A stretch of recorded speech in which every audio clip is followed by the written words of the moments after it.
अस्सलाम वालेकुम नाज़रीन, कैसे हैं आप सब लोग। उम्मीद है कि सब खैरियत से होंगे।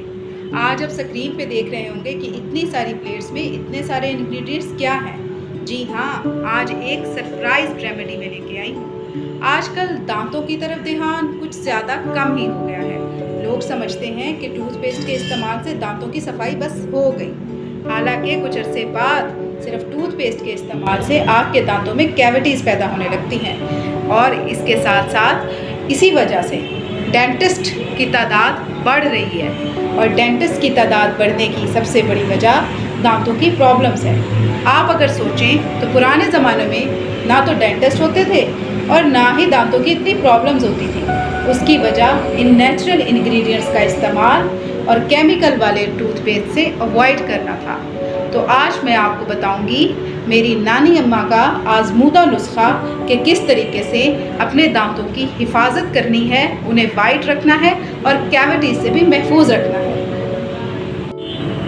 इस तरकीब के मुतालिक बात करने से पहले मैं आपको बताती चलूँ कि ऐसी कौन सी वजूहात हैं जिसकी वजह से दांत सड़न की तरफ या कैविटी की तरफ जाते हैं या दांतों के ऊपर प्लाक लगती है। बहुत सारे लोग ये शिकायत करते हैं कि हम सुबह शाम ब्रश करते हैं लेकिन इसके बावजूद हमारे दांत कैविटी की शिकार क्यों हो जाते हैं, एक के बाद एक के बाद एक। तो इसकी सबसे बड़ी वजह हमारी ग़िज़ा है।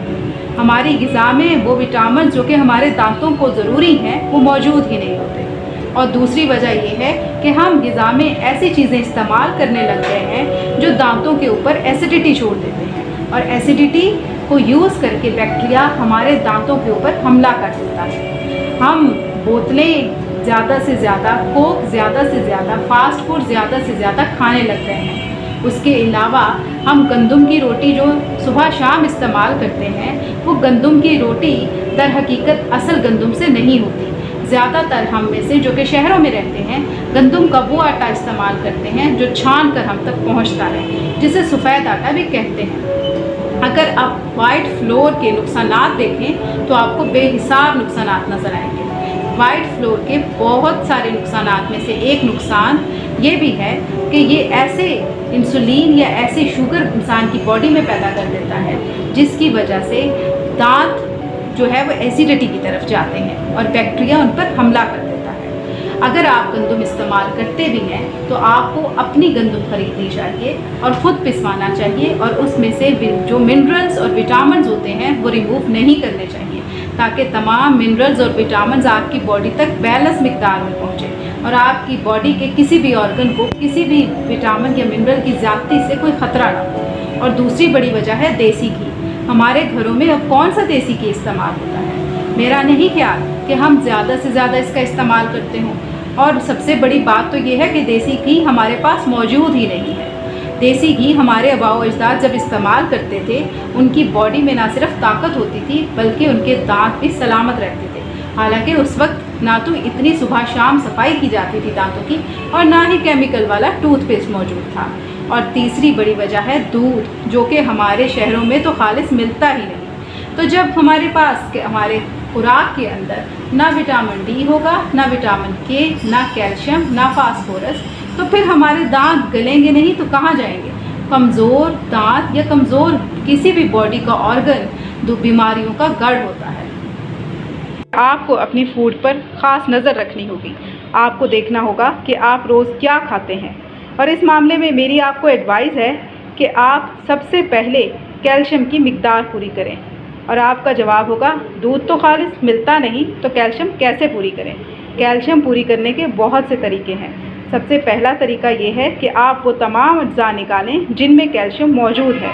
अगर दूध मौजूद नहीं तो और सी ऐसी बहुत सी चीज़ें होंगी जिनके अंदर कैल्शियम मौजूद होगा और इनमें से एक चीज़ को मैं जानती हूँ वो है तिल। इसके अलावा मेरे पास मौजूद है कोड लिवर ऑयल, जिसे मछली का तेल भी कहा जाता है। ये दांतों के लिए विटामिन का ख़जाना है। इसको अपनी खुराक में लाजमी शामिल करें। और इसके अलावा मैं आपको रिकमेंड करूँगी कि आप खालिस देसी घी का इस्तेमाल भी ज़्यादा से ज़्यादा करें।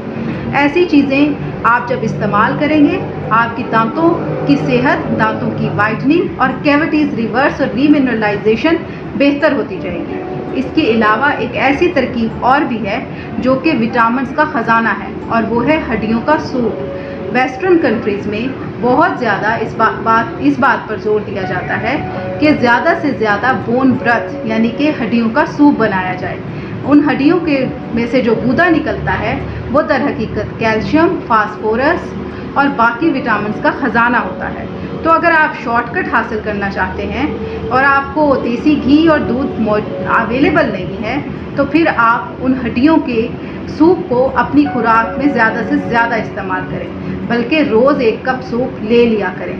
अब आ जाते हैं हम तरकीब की तरफ कि दांतों की क्लीनिंग के लिए हमने किस चीज़ पर इन्हिसार करना है। मैं हमेशा अपनी पोस्ट में ये बात बार बार कहती हूँ कि अगर आप कोई चीज़ इम्प्रूव करना चाहते हैं तो केमिकल्स का सहारा मत लें। केमिकल्स आपको इमीडिएट रिज़ल्ट ज़रूर देंगे, लेकिन लॉन्ग लास्टिंग रिज़ल्ट बिल्कुल भी नहीं होंगे वो, और इसके अलावा साइड इफ़ेक्ट्स का ख़तरा अलग रहता है। तो मैं जो आपके पास तरकीब लेके आई हूँ, ये तरकीब बहुत पुराने ज़माने से चलती आ रही है और बहुत पायेदार है। अगर आप इसको 1 मंथ तक यूज़ करें तो आप खुद डिफरेंस को नोट करेंगे। अब हम बात करते हैं उस तरकीब की तरफ जो कि टीथ वाइटनिंग की तरफ लेके जाएगा और कैविटीज़ से भी दांतों को महफूज रखेगा। ये तरकीब बहुत पुरानी है, नस्लों से चली आ रही है। आजकल तो इस तरह की पुरानी तरकीबें हमें मिलती ही नहीं है, क्योंकि हम ज़्यादातर इन्हिसार करने लग गए हैं केमिकल्स पर। लेकिन अब हम बात करते हैं, हम आपको बताते हैं और आप आगे बताइए कि दांतों को नेचुरल तरीके से साफ़ कैसे किया जाता है और कैविटीज़ से कैसे महफूज रखा जाता है, और केमिकल बने टूथपेस्ट से किस तरह बचा जा सकता है। तो सबसे पहले आप स्क्रीन पर देखें, मेरे पास मौजूद है साबित लौंग। इन लौंग को मैंने पीस कर पाउडर फॉर्म कर दिया है। ये ध्यान रखिएगा कि जब हम इन्हें पाउडर फॉर्म बनाते हैं तो इसमें से तेल निकलने लगता है और ये गीले होने लगते हैं। तो आपने इसे रिफाइंड पाउडर फॉर्म में बना लेना है। अगर आपके ग्राइंडर में ये सही तरीके से पाउडर फॉर्म नहीं बन सकते तो थोड़े से मोटे से भी काम चल जाएगा। उसके बाद दूसरी इंग्रेडिएंट है नागर मोथा। नागर मोथा को भी मैंने पीस लिया है। ये भी बहुत इम्पोर्टेंट इंग्रेडिएंट है। तीसरा इंग्रेडिएंट है हमारे पास नमक। ये नमक आम नमक नहीं बल्कि काला नमक है। अगर हम आम नमक लेंगे तो वो बहुत ज़्यादा हार्श हो जाएगा। काला नमक बहुत सॉफ्टनेस जो है वो गम्स के लिए रहता है। और उसके बाद अगला इंग्रेडिएंट जो आपको नज़र आ रहा है घास फूस की तरह, ये इंग्रेडिएंट है दातन, जिसे मिसवाक भी कहते हैं और कुछ लोग इसे दंतासा भी कहते हैं, शायद दंतासा कहते होंगे। लेकिन ये असल में अखरोट के दरख्त की छाल है जो कि दांतों के लिए साल से मुफीद समझी जाती है। इसके साथ मैंने इसका पाउडर फॉर्म रख दिया है। इसको पाउडर बनाने के लिए थोड़ी मेहनत करनी पड़ेगी। या तो आप इसे जहाँ से ख़रीदेंगे यानी कि पंसारी की दुकान से, अगर मैं लाहौर की बात करूँ तो पापड़ मंडी में ये आसानी से मिल जाती है और इसे पीस भी दिया जाता है। लेकिन अगर आप इसे घर ले आएँ तो इसे थोड़ा सा कूट लें। मोटा मोटा कूटने के बाद आप इसको ग्राइंडर में ग्राइंड कर लें, और जब आप इसको ग्राइंड करेंगे तो इसको छान लें। छानने के बाद ये इस तरह से प्लेट में मौजूद पाउडर फॉर्म में आ जाएगी। उसके बाद हमारा सबसे अहम जो इंग्रेडिएंट है वो है कोकोनट ऑयल। कोकोनट ऑयल जो है वो बहुत ज़्यादा दांतों के लिए और हमारी गम्स के लिए अच्छा समझा जाता है। रिसीडिंग गम्स के लिए तो बहुत बेहतरीन है। आप इसके मुतालिक भी गूगल पर सर्च कर सकते हैं। और अगला इंग्रेडिएंट हमारे पास है बेकिंग सोडा। बेकिंग सोडा दांतों की सफाई और उनको चमकाने में बहुत अहम किरदार अदा करता है। आपके दांतों में तो अब पिलाहट नज़र आने ही नहीं वाली। तो अब हम आ जाते हैं कि इनको बनाना कैसे है। तो सबसे पहले हम ले लेंगे नागर मोथा। नागर मोथा हम डालेंगे इसके अंदर तकरीबन 1 टेबलस्पून, 2 टेबलस्पून और 3 टेबलस्पून। ये हमारे पास 3 टेबलस्पून नागर मोथा आ गया है। नागर मोथा के बाद हम इसके अंदर डालेंगे लौंग का पाउडर। लौंग आपके सामने मौजूद है, मैंने लौंग को पीस लिया था और ये तकरीबन मेरे पास है 1 से 1.5 चम्मच। आप थोड़ा ज़्यादा भी डाल सकते हैं, लेकिन 1 से 1.5 चम्मच काफ़ी रहेगा। इसके बाद हमारे पास है काला नमक। काला नमक हम इसमें डालेंगे जस्ट चुटकी, ज़्यादा नमक हम नहीं डालेंगे क्योंकि ये हार्श हो जाएगा। उसके बाद हमारा सबसे अहम इंग्रेडिएंट है दंदासा। दंदासा मैंने आपको कहा था कि हमने ग्राइंड करके पीस लिया है, तो ये दंदासा तकरीबन 2 टेबलस्पून है। ये 2 टेबलस्पून दंदासा रिफाइंड फॉर्म में हम इसमें डाल देंगे। ये तमाम इंग्रेडिएंट्स हमारे पास पाउडर फॉर्म में आ गए हैं। ये आप देख रहे होंगे, ये हमारे पास एक मंजन की सूरत बन गया है।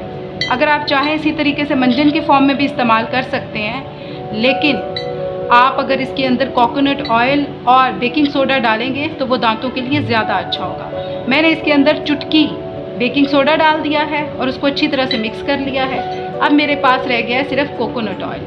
मैं इसके अंदर कोकोनट ऑयल डालूँगी यहाँ तक कि ये पेस्ट की सूरत बन जाएगा। ये आप देख रहे हैं, मैं रिक्वायर्ड फॉर्म में इसको टेबल स्पून में आपको नहीं बता सकती।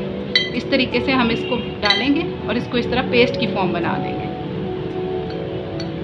इसको मंजन की सूरत भी इस्तेमाल किया जा सकता है, लेकिन मंजन की सूरत से ज़्यादा ये कोकोनट ऑयल की सूरत में आपको इफ़ेक्टिव रहेगा और ये आपके ब्रश के साथ भी इजीली आ जाएगा। अब आप देख रहे हैं कि ये बिल्कुल पेस्ट की सूरत में बन गया है। इसको आप सुबह और रात को सोने से पहले ब्रश के साथ करके अच्छी तरह सोएंगे। इससे आपको बहुत इफ़ेक्टिव रिज़ल्ट 1 मंथ के अंदर नज़र आना शुरू हो जाएगा और जो आप इसको इस्तेमाल करते जाएंगे आपको ख़ुद इसके असर का अंदाज़ा होता जाएगा। याद रखिए, केमिकल वाली चीज़ें हमें इमीडिएट इफ़ेक्ट ज़रूर देती हैं, लेकिन लॉन्ग लास्टिंग नुकसान देती हैं। ना तो वो चीज़ें परमानेंट होती हैं और ना ही वो हमें सही तरीके से फ़ायदा पहुंचा रही होती हैं। इंसान की फितरत में है जल्दबाजी और उसने जल्दबाजी में केमिकल वाली चीज़ों को ईजाद किया है। अगर हम इन देसी चीज़ों का सहारा लें तो हमारे पास बहुत अच्छा रिज़ल्ट आएगा। उम्मीद है नाजरीन आपको मेरी ये वीडियो पसंद आई होगी। अगर आपको मेरी ये वीडियो पसंद आई है तो इसे लाइक कीजिएगा, मेरे चैनल को सब्सक्राइब कीजिएगा और साथ में कमेंट में बताइएगा कि आपको मेरी रेमेडी कैसा इफ़ेक्ट दे रही है। इससे ना सिर्फ मेरी मोटिवेशन होगी बल्कि मैं और नेचुरल रेमेडीज़ के साथ आऊँगी।